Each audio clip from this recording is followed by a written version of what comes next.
I never thought I'd be the guy staring at his own life, like it's some train wreck I can't look away from. My wife, 11 years, 2 kids, a house we built from scratch. She's been my rock, or so I thought. Lately, though, something's been off.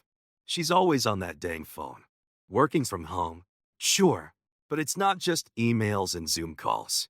I'd catch her smirking at the screen, typing fast, then flipping it face down the second I walked by. At first, I brushed it off. Maybe she's just chatting with friends, blowing off steam. But then I saw it. One night, I'm grabbing a beer from the fridge, and she's on the couch, legs tucked under her, phone glowing in her hands. She didn't hear me come in, and there it was, some dating site splashed across the screen. Profiles. Pictures. I froze, bottle halfway to my mouth, watching her scroll like she's shopping for a new car. My stomach twisted hard, like someone sucker punched me. I didn't say a word, just stood there, feeling my whole world tilt. She must have sensed me, because she snapped the phone shut, tossed it aside, and started rambling about work. Work, my rear end. Those weren't spreadsheets. I'm not the type to sit around wondering. I asked her straight up, "What's with the phone all the time?"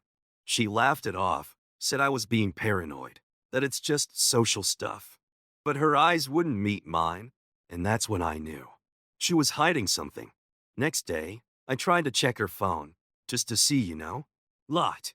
New password. We've always shared that stuff. Kids' schedules, bills, whatever. Now it's Fort Knox? That hit me like a brick. This wasn't just some hunch anymore.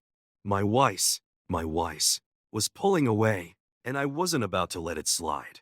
I stewed on it all night, pacing the garage with a wrench in my hand, pretending to fix the lawnmower. I couldn't shake the image of her on that site. Was she just looking? Or was she already talking to some clown? I didn't have proofs, but I wasn't gonna wait for her to slap me in the face with it. I'm a man, not a doormat. So, I did what any guy in my spot would. I made a move. Not some sneaky, tiptoeing around nonsense. I grabbed my old laptop, set up a fake account on that same dating site, and started fishing. If she was out there, I'd find her. And if she was messing around, I'd know exactly what she was up to. It didn't take long.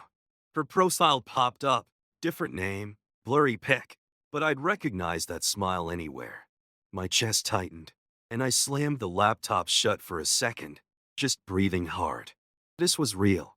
My wife was out there, looking for someone else. I reopened it, hands shaking, and stared at her bio. Tired of the same old, ready for something new. 11 years, and I'm same old.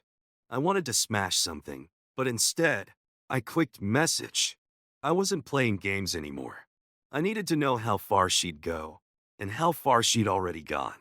So there I am, hunched over my laptop in the garage like some kind of madman. Fake profile ready to go. I sent her a message. Nothing fancy, just a "Hey, you look interesting, what's your story?" Kept it simple, casual, like I wasn't boiling inside. My hands were sweating, and every creak of the house made me think she was coming to bust me. But she didn't. Instead, my inbox pinged. She replied. My wife, my own dang wife, messaged me back, thinking I'm some random guy. "Hey there, just looking for some fun. You know how it is." Son, that word hit me like a sledgehammer. 11 years, 2 kids, and she's chasing fun with strangers. I leaned back in that rickety chair, staring at the screen, my jaw so tight I could have cracked a walnut. I wanted to hurl the laptop across the room, but I didn't. I typed back. "Yeah, I get it. Life gets boring sometimes, right?" She ate it up, typing fast, way faster than she ever texts me. "Exactly. Need a little excitement, something fresh." Fresh, like I'm yesterday's leftovers.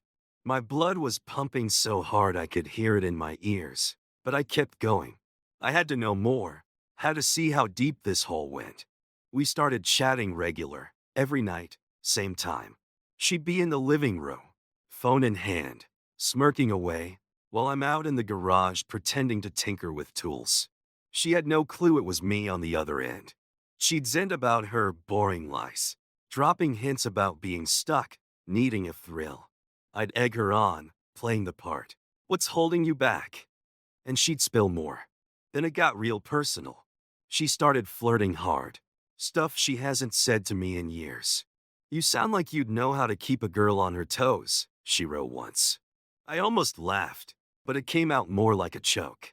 Keep her on her toes? I've been holding this family together while she's out here playing games. One night, she took it up a notch. Wish I could show you what I mean, she typed, then sent a photo. Not her face, just a flirty pose in some outfit I didn't even know she owned. My stomach dropped. That was my wife, dolled up for some faceless dude she thought I was. I saved it, hands trembling, and stared at it for a good 10 minutes. Not because I liked it, because I couldn't believe it. This wasn't just browsing anymore. She was in deep, and I was the idiot holding the bag. I pushed further, asked the big question. You got a husband? Kids? Her reply came quick, and it cut me to the bone. Yeah, but he's clueless. Thinks he's king of the castle, but he's got no idea what's coming. Kids are fine, they won't notice a thing. Clueless. King of the castle. That's what she thought of me. A fool who'd never catch on. I slammed my fist on the workbench so hard the tools rattled. But I didn't stop there. I typed back. Sounds like he's in for a surprise. Want to meet up sometime? She didn't hesitate. Oh, I'd love that. Somewhere nice, maybe dinner. I sat there, staring at those words, my whole world spinning. She was ready to step out on me, no second thoughts. That's when I knew. I wasn't just gonna sit there and take it. She wanted dinner? Fine. She'd get it. But it wasn't gonna be the night she expected. I started planning, gears turning fast. This wasn't about proof anymore. It was about facing her head on. She thought I was clueless? I'd show her just how wrong she was. So there I was, sitting on this bomb she'd dropped, my wife, ready to meet some stranger for dinner, thinking I'm too dumb to catch on. Her words kept echoing in my head. Clueless. He's got no idea what's coming. Every time I thought about it, my chest tightened up like someone was squeezing the air out of me. I wasn't sleeping, barely eating, just pacing the garage, plotting my next move. I'm not the kind of man who lets his family slip through his fingers without a fight. She wanted to play this game? I'd play it harder. I kicked up the charade on that dating site, feeding her lines like, how about next Friday? Somewhere classy, you deserve it. She jumped at it, all giddy, saying, Friday's perfect. I'll make it work. Make it work. Like sneaking out on me and the kids was just another errand. I picked a spot, a nice restaurant downtown, one we'd gone to years back for our anniversary. Felt right, you know. Twist the knife a little. She didn't suspect a thing, just kept flirting, dropping hints about how fun it'd be to finally mate. I'd grit my teeth and type back, keeping it cool, but inside I was a furnace ready to blow. I didn't waste time. Next day, I called my buddy Mark. He's a lawyer, knows his way around this stuff. Told him straight up, she's stepping out. I'm got proofs. What do? He didn't sugarcoat it. Said I had enough to start papers if I wanted. Divorce. That word hit me like a freight train. 11 years, and it's come to this? But I didn't blink. Drum up, I told him. I'm done being the fool. He got to work, and by Wednesday, I had a stack of legal docs sitting on my workbench, all crisp and ready. Seeing her name on there next to mine, it made it real, but I wasn't backing down. Then I took it further. I printed out every message from that site, every flirty line, every photo, every time she trashed me like I was nothing. Stacked it all up, a thick pile of betrayal. I wasn't just gonna confront her. I was gonna bury her with it.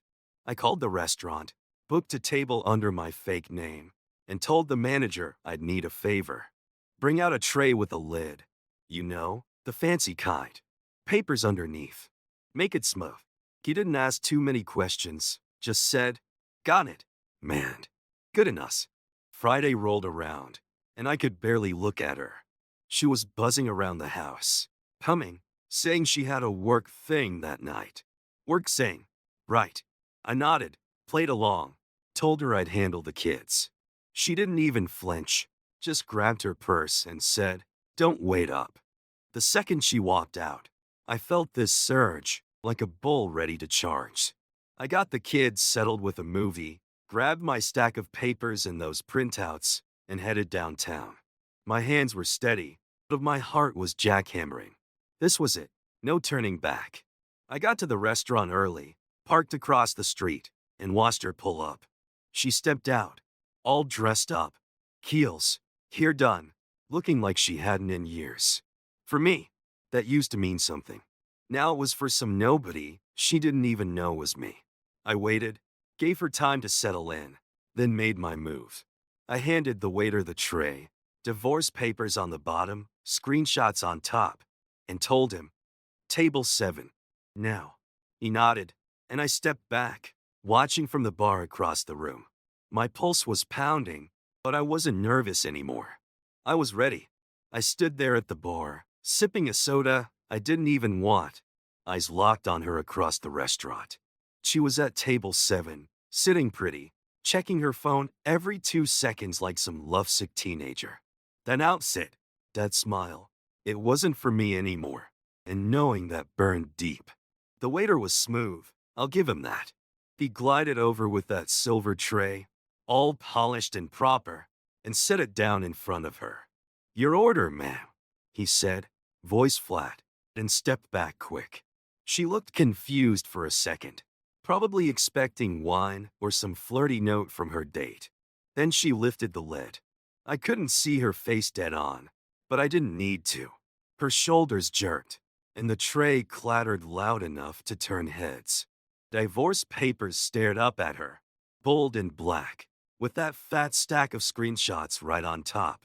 Every word she'd typed, every photo she'd sent, all laid bare. She froze, hands hovering like she didn't know what to grab first.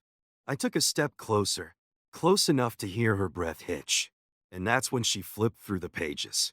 Her fingers shook, fumbling over lines like, "He's clueless, and he won't know a thing." Her own words, slapping her right back. She didn't cry, not yet. She just sat there, mouth half open, like the air got sucked out of the room. I could have let it ride, let her stew in it, but I wasn't here to watch from the shadows. I walked over, slow and steady, my boots thumping on the hardwood floor. She didn't notice me till I was right there, looming over the table. Her head snapped up, and her eyes went wide, wider than I'd ever seen. "Hey, honey," I said, voice low, rougher than I meant it to be. "Surprise." She stammered, "W it." "What is this?" Like she didn't already know. I didn't yell, didn't need to. I just pointed at the tray. "That's you, isn't it? Looking for something fresh. Calling me a fool." My words came out hard, each one landing like a brick. She tried to talk, but it was all jumbled. "I didn't mean, it's not." And I cut her off. "Save it. I've seen enough." I pulled out my phone, flipped it to the video I'd recorded. Her car pulling up, her walking in, all time stamped. "Cut you tonight, too." "No word saying, huh?" Her face crumpled, and she pushed the tray away like it was on fire. People were staring now, forks paused mid-bite, but I didn't care. This wasn't about them. It was about us, or what was left of us. She finally found her voice, weak and wobbly. How do you know?" I leaned in close, just enough so she'd feel it. "Because I'm not the idiot you think I am. I made that account. That's me you've been chasing." Her jaw dropped, and for a second, I thought she might bolt. But she didn't. Just sat there, pinned by the weight of it all. I straightened up, feeling this weird mix of fire and ice running through me. 11 years, and you throw it out like trash. For what? Some thrill. She didn't answer, just stared at the table, hands twisting in her lap. I tossed the phone next to the papers. "Keep it. I'm done." Then I turned and walked toward the door, my gut churning, but my head high. I wasn't gonna let her see me break. Not here, not now. I didn't look back as I walked out of that restaurant. The cool night air hit me hard, but it didn't clear the fog in my head. My boots echoed on the pavement, each step heavier than the last, like I was dragging 11 years behind me. I could still picture her sitting there, that tray of truth dumped in her lap, her excuses falling apart. Part of me wanted to storm back in, demand answers. Why I wasn't enough. Why she'd torch our family for some cheap fling. But I didn't. A man doesn't beg for what's already gone. I got home, and the house felt wrong. Too quiet, too empty, even with the kids asleep upstairs. Their movie was still looping on the TV, some cartoon I'd seen 100 times, but I couldn't sit still. I grabbed a beer, cracked it open, and stood in the kitchen, staring at the wall. That's when my phone buzzed, her name on the screen.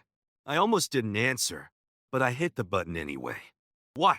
I barked, sharper than I meant to. Her voice came through, shanky, all tears and hiccups. I'm sorry. I didn't mean for this. Can we talk? Talk. After she'd been ready to meet some stranger. Me? Sure. But she didn't know that. Over candlelight? You had your chance to talk, I said, cutting her off. Every night you were on that phone, laughing behind my back. We're past talking. She started pleading, saying it was a mistake, that she'd delete the account, that she'd fix it. Fix it? Like you fix a flat tire. I gripped the bottle so tight I thought it'd shatter. You don't get it, I told her. You didn't just break trust, you broke us. She went quiet, then whispered, What about the kids? That stung, low blow but fair. The kids'll be fine, I said, voice steady even though my insides were churning. I'll make sure of it. You should have thought of them before you went shopping for fun. I hung up before she could say more. No point in dragging it out. She'd made her choice. Now I was making mine. Next morning, I called Mark again. Serve her the papers today, I told him. No waiting. He didn't argue, just said, Done. By noon, she texted me a picture. Those divorce docs in her hands, delivered to the house while I was out getting the kids breakfast. Is this really it? She wrote. I didn't reply. What was there to say? She'd see it through soon enough. I took the kids to the park, let them run around while I sat on a bench, replaying it all. They didn't need to know yet. Not till I had my head straight. She showed up at the house that night, eyes red, looking like she hadn't slept. I let her in, but I didn't budge. I messed up, she said, voice cracking. I was stupid, lonely, I don't know, but I don't want this to end. I crossed my arms, leaning against the counter. You don't get to decide that now. You ended it when you called me clueless and went hunting for something else. I'm not your backup plan. She started crying hard then, but I didn't mose. I couldn't. If I softened up, I'd lose what little ground I had left. After she left, I sat on the couch, staring at the ceiling. The house was mine, ours, once, but it didn't feel like home anymore. I wasn't sad, not exactly, just hollowed out, like a tree still standing after a storm rips through. But I wasn't broken. I had my kids, my pride, and a clear line drawn. She'd crossed it, and I wasn't letting her back over it. That was that.